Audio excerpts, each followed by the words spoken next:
Hi guys, it's Emily from Novelle Novels and welcome to today's video. This is my 2021 wrap up. And what a year it's been! We started off in lockdown and for me, I ended it in isolation. I bought 2022 in asleep. I was fast asleep. I still had COVID. I still felt rubbish. By the time this goes live, I'll be free. And boy, will I be celebrating the moment I do become free. But yeah, I started 2021 worse off than I ended it. I ended 2021 worse off than I started it because even though we were in lockdown at the start of 2021, I was free and I could go for one walk a day, which is more than I've been able. I think we had unlimited exercise, didn't we? And I could at least exercise. But this was a whole new level. And I thought 2021 started bad and it ended pretty much worse. But the kids did go out to school. The kids are due will be back at school by the time this goes live. And their happiness is all that matters. And coming through, 2022 will be better. Like they say, this new variant's not as serious, although I'm the one that got it. And I know, so hopefully we won't have any more lockdowns. Hopefully 2022 will be a better year. But 2021 was hard. It was different lockdowns. It was isolating. We couldn't see our friends and families. It was just a year, one hell of a year, and I'm praying that 2022 is better. Reading year, well, I did well. I read 402 books, which is quite a lot more than I read the year before. I read quite a lot. I think my ratings got a lot harder. Like, I became really strict on what I rated decent sort of star ratings. My 5 stars are now, it takes a lot for it to be a 5-star, whereas I think I've definitely become tougher on my 5 stars over the course of the years since I joined BookTube. 2021 was the year that I got to over 850 subscribers. I ended it on 850 subscribers, which is what I wanted to do. Yeah, it's another video. I've just been my vlog clip for the vlog that's coming up. Thomas, go away. So I got to my 850. So that was a real massive improvement that I wanted. I think I grew over 100 subscribers at least over the course of the year. So can I get to my 1,000 by the end of 2022? Fingers crossed. I think on the other note, I did let myself read a lot more of what I wanted to read. I think where it was such a hard year emotionally and my emotions and my anxiety and my depression were very bad. Like you guys know, I had a very bad year. In that part, I let myself read what I wanted to read. So I went back to reading a lot more contemporaries and historical fiction, but a lot more contemporaries I think I read this last year because I knew that I needed to look after my mental health. And for me, contemporaries are good for me. They are really good at making my health better. And I needed real feel-good books. So that definitely comes through in my figures. I found real love for a couple of new favourite authors. I read a lot more fantasy. I can't wait to tell you in a minute the stats, but there are some genres that have really increased in the amounts that I didn't expect. I can't remember last year's amount, but yeah, so let's talk about the stats and let's go from there. So I only read 1 horror last year, which was a lot less than the year before, but again, I wasn't pushing myself. I only read 1 sci-fi, and do you know what? I'm really not into sci-fi. It's so not me, it's unbelievable, so I'm not going to bother even reading that next year. I read 2 dystopic, if you don't count the Noughts and Crosses books, I believe. I'm not sure whether to count Noughts and Crosses as dystopic or fantasy. Let me know in the comments below, what do you think I should rate them? I read 2 literary fiction. Again, they're not genres that are really for me. I only read 3 poetry. Going forward, I do want to read more poetry this year. I think I need to try and find some really good poet authors. I only read 14 thriller mysteries, which is again a lot less, and I would like to kind of up that amount going forward. I read 36 classics, which isn't bad, but again, I want to see how that does. I think that level is about right. You don't want to read too many classics. But I read 39 fantasy books, which is definitely an increasement. And I loved fantasy. I found fantasy was a really good escapism. More middle grade fantasy, I think. Middle grade fantasy is my go-to. It's a real cosy area. It's something that makes me really happy. It's not too... I think YA or middle grade fantasy are definitely the 2 sort of genres that really... They're 2 areas. I'm not really into adult fantasy very much. I find that's a bit too hard-hitting. But YA and middle grade fantasy are definitely really good escapism for me. I read 39 non-fiction. Now going forward, again, that's an area that I'm really happy with. That's a number that I'm really happy with. I really like the fact that I read that, because non-fiction you can really learn from. So that's good. And I read 119 historical fiction. That's brilliant. And that is only actually like 22 less than contemporary, because I read 141 contemporary. Those are my two favourite genres. We're not surprised I read loads of those, because they are the genres that really keep me going. And do you know what?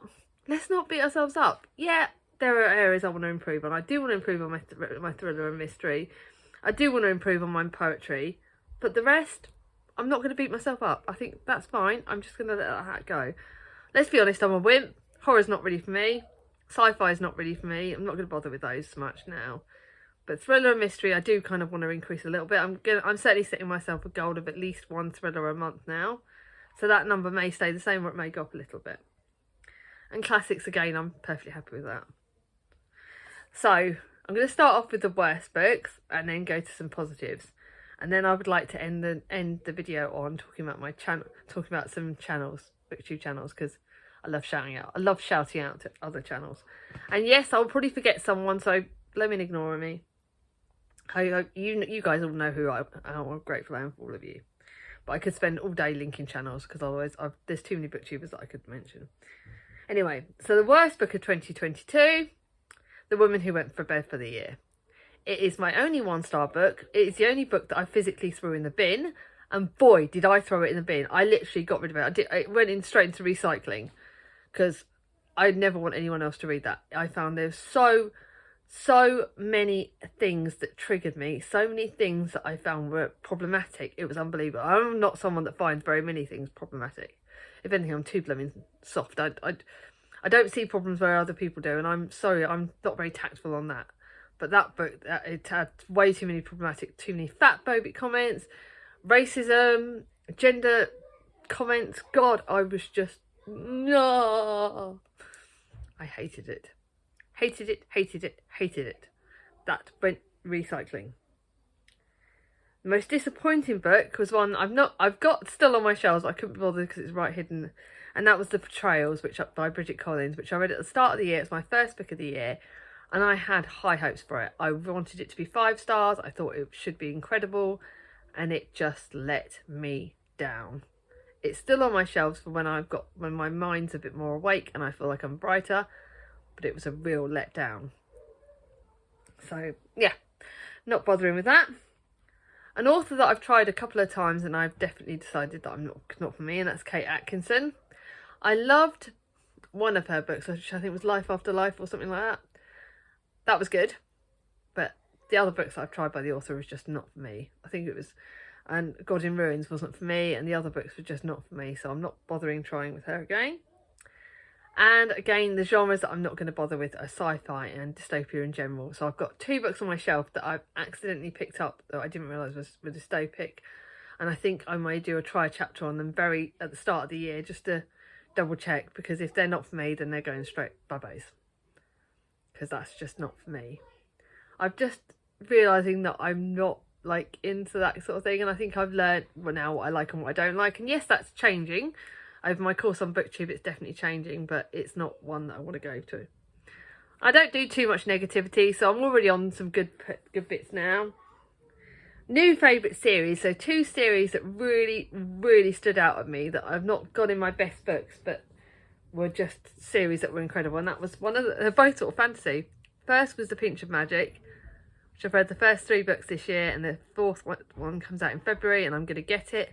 Pinch of Magic series. 3 sisters, fantasy, magic. Michelle Harrison is smashed it out of the park with this. Love book 1, love book 3. Admittedly, book 2 is a bit flip, but it's 3 sisters. Magic, fantasy. Just what I needed. Bloody loved it. Yes, I read book 1 ages ago, but I read the rest of the series last year, so I'm counting this Noughts and Crosses series. Don't need to... Everyone knows about Noughts and Crosses, but I think there were like 5 or 6 books that came out, and the last book came out in sort of September, October time, and I read it as soon as it came out virtually, which is and it is one of the most impactful series going. It tackles racism, but it turns it on its head, and it was really, really, really good series. I thoroughly recommend. If you like the first book, carry on with the series, because the rest of the series just goes exceptionally well, and I thoroughly love that series. So those are the two series I definitely shout out about. Obviously, I've got other series that I can talk about as well, but those are two series that I really want to shout out to you that I haven't necessarily picked up on too much in my favourites video. New to me authors that I love. So these are authors that I've read a little bit before, but have now become two of my favourite authors. And the first one is Cathy Bramley. You guys know The Patchwork Family was one of my favourite books of the year, and I've loved all her other books. I love the way they link in. They're good, cosy, contemporary authors, and she smashes it out of the park with her books. She's got another book coming out in March, and I'm going to get it. Really good, cosy chick lit books. But this is an author that I really want to shout out, and that's Elaine Everest. If you like wartime fiction books, if you like saga books, then I would thoroughly recommend. I've read a couple of her books before last year, but I read the whole of the Woolworths Girls series last year, and I found out she's got another book that's out for the series on the 17th of March, and I will be either pre-ordering it or getting it straight away. Part of me hopes I get it by the publishers like I did with the Patchwork Girls, but I'm not gonna. I do want to buy it anyway because I loved it. And this author does sagas brilliantly. She does found family. She does friendship groups amazingly.